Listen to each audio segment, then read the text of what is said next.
Hi all, welcome to my channel Semper Astra.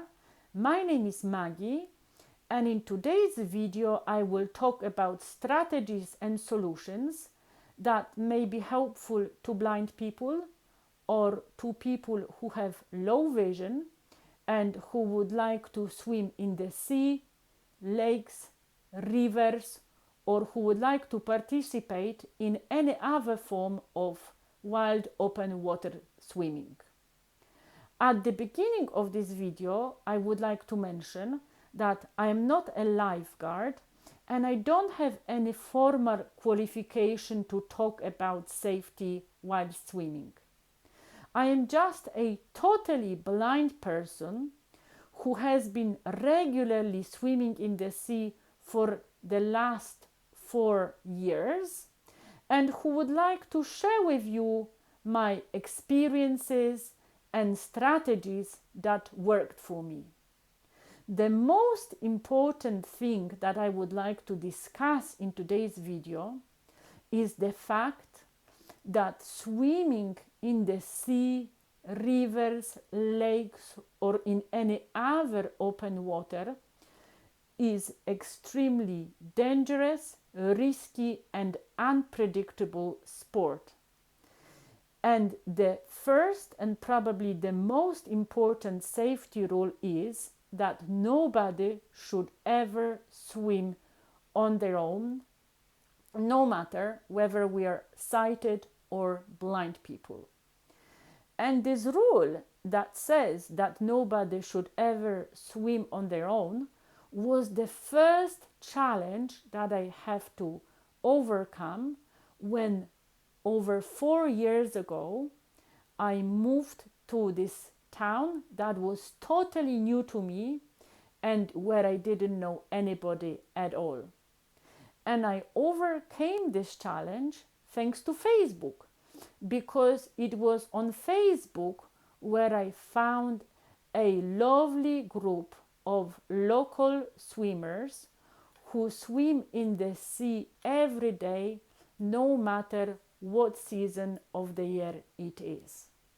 And I would like to share with you that as soon as I joined this group on Facebook and as soon as I introduced myself as a person who just moved to this town and who would like to try swimming in the sea regularly, I was very warmly welcomed and everybody was to me extremely nice.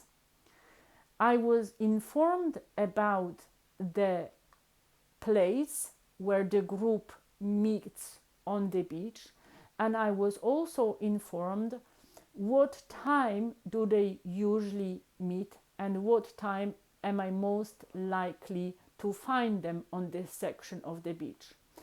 And when I explained to the members of the group that I am totally blind and that it will be very difficult for me to find them on the beach, we agreed that I gave them my description, and we also agreed that I will come to this section of the beach where they usually meet on a specific hour and on a specific date, and we agreed what date and what hour that would be. And they looked out for me, and when they noticed me, they called me and they brought me to the group. They introduced themselves and they introduced me to all other members of the group, and since that day I usually swim with the members of this fantastic group of local swimmers. I was also invited to 2 WhatsApp groups, and the first WhatsApp group is used only for sharing information about what time are we planning to swim on a particular day. And thanks to this information, we are able to join our other swimmers, or other swimmers are able to join us. And thanks to the fact that there is no other messages in this group, it is easy to find information about who will swim when. And the next group is more general And in this group, we share our swimming successes. We also share information about interesting swimming places. We also share information, for instance, about found and lost property and about other topics related to swimming and spending time on the beach and enjoying time by the water. When I am talking about this rule that nobody should ever swim on their own, I would like to talk about two situations that may occur most frequently. So, first situation is when we are planning to swim for a quite longer distance away from the shore. And in our local town, along the shore, there are some buoys placed, and they are more or less 500 meters from the shore. And on these buoys, there is information for fishing boats, for example, about allowed speed that they may travel at in particular section of the water. And very frequently, swimming to the buoy that is located 500 meters away from the shore is the kind of like a point to which local swimmers are swimming to. Depending on people's strength and confidence and also on the weather, some people initially swim to one buoy, then to the second buoy, sometimes even to the third buoy and then back, and some people swim to the buoy and straight back. And we need to take to consideration that 500 meters is a quite long distance, and when we swim that far, we are not well visible from the shore. So if anything happened to us, nobody probably would notice straight away that something is wrong, and probably people may not be able to help us or to call for help for us. And this is why it is so important that when we are swimming far away from the shore, that we always swim with the group of people. And personally, I am convinced that for the blind person, swimming that far on their own is totally unrealistic and very, very dangerous. This is why nobody shouldn't ever try doing this. I also enjoy a lot swimming with swimmers who are very experienced, because I like learning kind of many interesting facts about sea safety. So for instance, about the currents, about the rhythm of the tide, and also like very, very minor details, and I will give you an example here. So very experienced swimmers explain to me that when we are swimming towards the buoy and we look at the buoy, and when we don't look back at the shore, we may not realize that current is taking us from our course, because when we look at the buoy, the buoy looks exactly the same from all angles. So to see our relation to the shore, we have to look back at the shore, and we have to look at landmarks on the shore to be able to determine whether current takes us off our like planned course, from our planned path, and how quickly it takes us away, if that makes sense. And we also have to remember that even if we are confident, strong swimmers, the sea, the ocean is always stronger than we are, and the weather may change at any second, and the sea conditions may change. So it is very important to be super careful and to make sure that we are able to support one another, we are able to call for help, and that we are never ever on our own. Now I will talk about the second eventuality, which is when we're planning to swim close by to the shore. And in these circumstances, sighted people, of course, are safe when they are swimming on their own close to the shore. But from my experience, blind people or with people who have very low vision, if only possible for their safety, should always swim with somebody else, even when they are close to the shore. And this is because in the water we have far fewer landmarks, and we can easily get very confused about the directions, or we may simply not notice that the current takes us away from where we are. And if we are in the situation when there is nobody who would be able or willing to go with us to the water, then it is essential that we find somebody who can supervise us from the shore and who can look after us from the shore. And in this situation, before we go into the water, it is very important that we show the person who is supervising us which is our blanket, which is our rucksacks, where is our place. So then the person is able to help us to find us our belongings. I always like to put all of the belt and braces, so I also always attach an AirTag to my backpack, and I have my Apple Watch always on me. So if somebody got confused and they forgot which our backpack is, then I also have the option of finding my belongings with the help of the Apple Watch and the AirTag. And we need to remember that other companies have their own versions of the trackers, GPS, they're actually not GPS trackers, sorry, of the locators. And for instance, Samsung watches can be linked with tiles, and there are also some cheaper versions that can be used, and these locators can help us to find our belongings on the beach.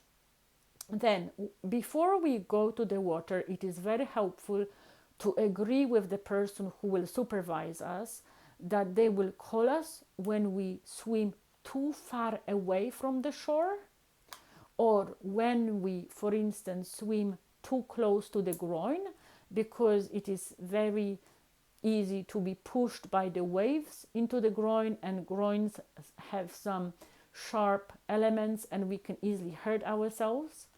It is also helpful to agree a signal that you will give them if you get confused and disoriented.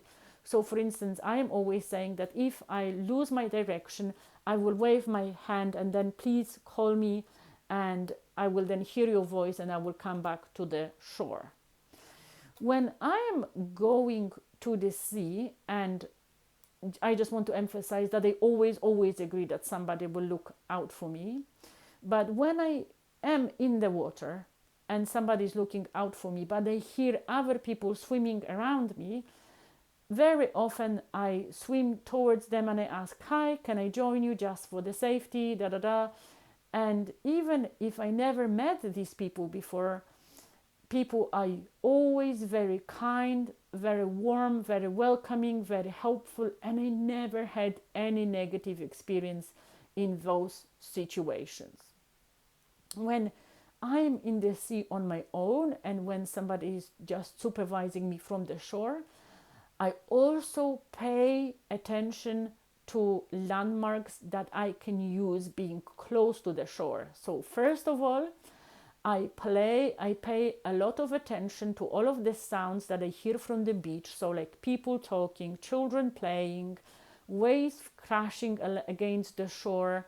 And also in our town, just beyond the beach and the promenade, there is a busy road. So I always listen to the traffic, and there are some cafes that play loud music, and I also use this music as a very helpful landmark, and that helps me to orientate myself. Although I am totally blind and I can't see any light, I'm using the direction from which the sun is shining, and basically I feel the warmth of the sun on my skin, and I keep in mind from which direction the sun shines, and I also used the direction of the sun as a landmark. I also gather information about the tide. Is it coming in or is it going out? Because this may impact the level of water and deepness of water. And I also gather information about current, its strength and its direction, because the more stronger current is, the more dangerous it is. And also knowing which way current goes will help us to kind of determine our speed, because if we swim with the current, we are much faster, and if we of course swim against the current, we will be much slower. The next thing that I want to discuss is equipment that may help us to remain safe. And the first thing that I would like to mention is a swim cap that I purchased from British Blind Sports. Actually, I received it as a gift. So thank you again to the person who gave me that gift. I really appreciate that. And this cap is bright orange, so it is helping people who either supervise our swim or who swim with us to see us at all times. And also on one side of this cap, I can't tell now on which side, it says "Be aware," and there is a symbol of eye that is crossed out, and on the other side it says British Blind Sports. So I just want to explain that when I swim in the sea, it is not very obvious that I am totally blind, right? And sometimes I was in situations when I was swimming and I approached somebody in the sea and I asked, "Excuse me, which way is back to the shore?" And then the person was quite confused. They didn't know whether I'm joking or, they didn't know whether I'm serious and whether I am seriously asking. So I always had to explain that I'm totally blind and this is why I'm asking. And now people kind of see that symbols. And sometimes I also explain, like, in addition that I'm blind, but the communication is much quicker and easier when I wear this cap. So it is a little bit like walking with the cane or a guide dog, because people like see the guide dog and they know that we are blind, or they see our cane and they know they are blind. So here there is like a visible sign that I am a blind person, which helps with communication. Another thing that is super helpful is the toe float. And it is especially helpful when we are swimming longer distance. And it is particularly useful when, for instance, we lose energy and we need to rest, or when we have a cramp and we have to recover from this. So we may hold on to the toe float and we may kind of regain our strength and continue swimming, or if we needed help, we can hold on to the toe float and wait for help, basically. And the toe float, for the people who can't see, is like we could say inflated balloon, and it is attached by the belt, and this kind of belt is leading to kind of like a loop that we put around our waist, and we clip it with like a clip. So we put that waist belt around our waist, and then there is this belt that I already mentioned, and the toe float is just floating behind us when we are swimming. So we are kind of pulling it, right? It is attached to our body.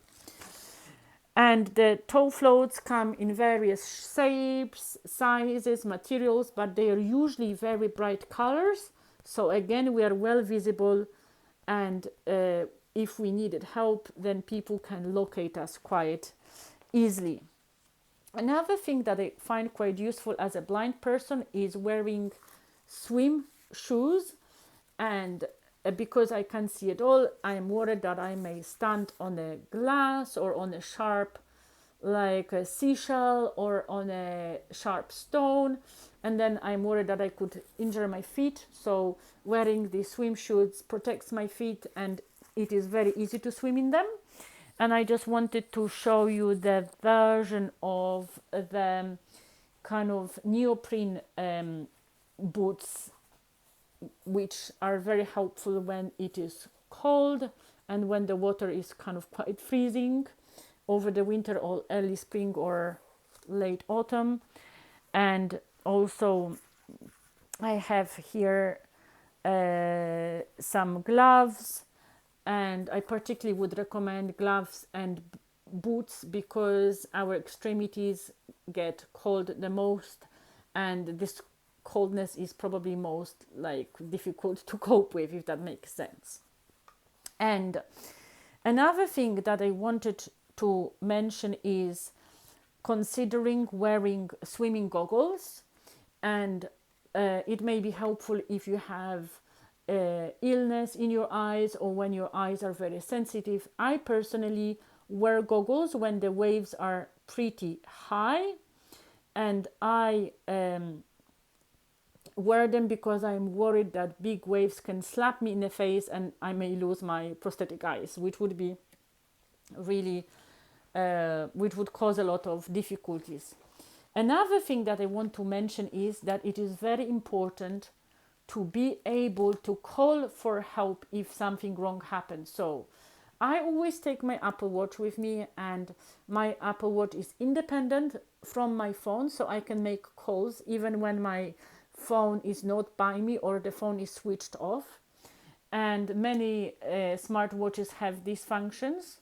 It is like a cellular function, I believe it is called, or we can simply take our phone, and here I have an example of waterproof pouch, and we can put our phone in waterproof pouch, securely close it, and then this waterproof pouch we can put in a pocket which is part of our toe float that I already mentioned. So for people who can't see what I'm showing, we have the toe float consists of this kind of balloon, kind of type of thing, the belt that attaches it to our body, and then at the end of the balloon there is kind of like a sleeve, so we may put the phone in that sleeve, and then we roll the edge of the sleeve very tightly so it is like closed and waterproof, and then we close the clip that is attached to that sleeve, and then we may be ensured that we are not going to lose the phone, and we will have the way to call for help if need be. So I hope that I haven't forgotten any important tips that I could share, and from this place I would like to take this opportunity and from wholeheartedly to encourage you all to try open water swimming. Personally, for me, it is my favorite type of sport and my favorite thing to do in my free time. I find it very relaxing, very energizing. I feel like close to the nature. I close that it is good form of exercise. For me, it is very, very, at the same time, calming and energizing experience. And in our town, there is a saying that if you want something good to happen to you, you just need to walk out of your front door, get out of the house, and for sure something good will happen. And I totally agree with this. I strongly believe that it is always most difficult to make this first step when we want to try something new. But then the second, third, and all of the following steps will be easier. And I also strongly believe that meeting people who share your passion, who share your interests, and who share your love for the same activity will be very positive experience. And from this place and taking this opportunity, I also want to thank everybody who supports me with swimming, with whom I swim regularly, and I want to thank you for your support, for your kindness, and for everything that you teach me about safety, and about the sea and about being safe in the sea and about all of the descriptions that you give me when we are swimming together, and for everything that I have learned from you about sea creatures and all other sea related topics. And thank you very much for watching today this video, and I will see you soon. Bye bye.